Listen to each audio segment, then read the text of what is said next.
தமிழ்நாட்டைச் சேர்ந்த செம்மர கடத்தல்காரர் கொடுத்த ரகசிய தகவலில் சர்வதேச நாடுகளுக்கு கட்டை கடத்தி வந்த மாஃபியா கும்பலைச் சேர்ந்த முக்கிய தலைகள் ஆந்திர செம்மர கடத்தல் தடுப்பு பிரிவு போலீசாரிடம் வசமாக சிக்கியுள்ளனர். டெல்லியில் குடோன் வைத்து பல கோடி ரூபாய்க்கு டீல் பேசி வியாபாரம் நடத்தி வந்த சம்பவம் அம்பலமானது எப்படி?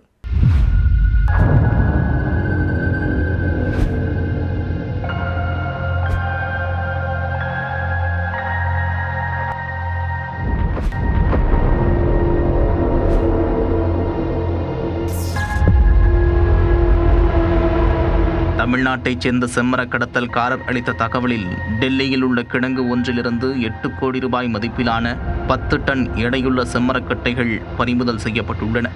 கடுமையான போலீஸ் கெடுபிடியை மீறி கட்டை கடத்தலில் ஈடுபடும் சிண்டிகேட் டீலர்களும் அவர்களுக்கு உடந்தையாக செயல்படும் முக்கிய புள்ளிகளும் அடுத்தடுத்து சிக்கும் அதிரடி வேட்டையில் நடந்தது என்ன?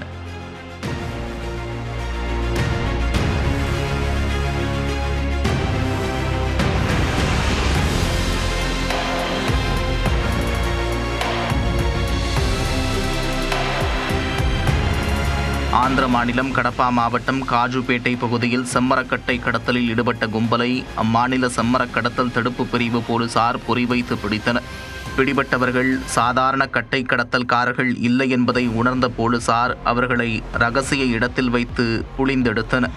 அப்போது பிடிபட்டவர்களில் ஒருவரான தமிழ்நாட்டைச் சேர்ந்த ராம்குமார் என்பவர் செம்மர கடத்தல் தொடர்பாக ஆந்திர போலீசாருக்கு மிக முக்கிய துப்பொன்றை கொடுத்திருக்கிறார். அதில்தான் செம்மரக்கட்டைகளின் சர்வதேச வியாபாரத்தின் ஒரு பகுதி வெளியே தெரிய வந்துள்ளது.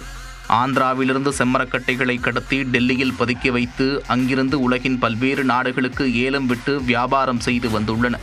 அதுவும் டெல்லியில் ரகசிய கிடங்கு அமைத்து அதில் A கிரேடு B கிரேடு என்று ரகரகமான செம்மரக்கட்டைகளை பதுக்கி வெளிநாடுகளுக்கு சப்ளை செய்து வந்துள்ளன.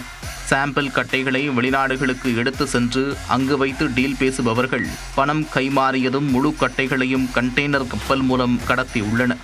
இதற்காக பார்டர் போலீசார், ஹார்பர் ஆபீசர், கப்பல் கேப்டன் உள்ளிட்ட பல்வேறு அதிகாரிகளுக்கு பெரிய அளவில் பணத்தை கைமாற்றி கைக்குள் போட்டு வைத்திருப்பதாகவும் கூறப்படுகிறது.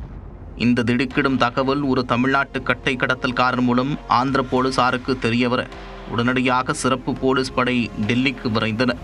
அங்கு வனத்துறையின் உதவியுடன் ரைடில் ஈடுபட செம்மரக்கட்டைகளை சர்வதேச அளவில் கடத்தி வந்த முக்கிய புள்ளியான முகமது இர்ஃபான் என்பவரை கட்டம் கட்டி தூக்கியுள்ளனர்.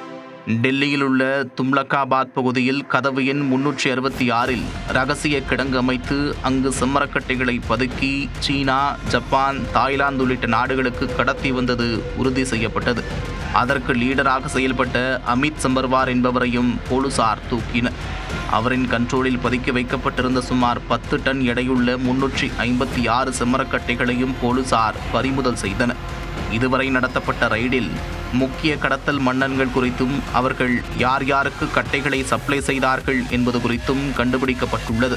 தொடர் விசாரணையில் மேலும் பல கட்டை கடத்தல் மாஃபியா குறித்தும் வெளிவரும் என்று எதிர்பார்க்கப்படுகிறது. ஆந்திராவிலிருந்து டெல்லிக்கு கட்டை கைமாற்றுவது யார்? அதை வெளிநாடுகளில் டீல் பேசி பல கோடி ரூபாய்க்கு கைமாற்றுவது யார்? அவர்களுக்கு உடந்தையாக செயல்படும் அரசு அதிகாரிகள் என ஒட்டுமொத்த கும்பலுக்கும் ஆந்திர செம்மரக்கட்டை தடுப்பு பிரிவு போலீசார் செக் வைத்துள்ளனர்.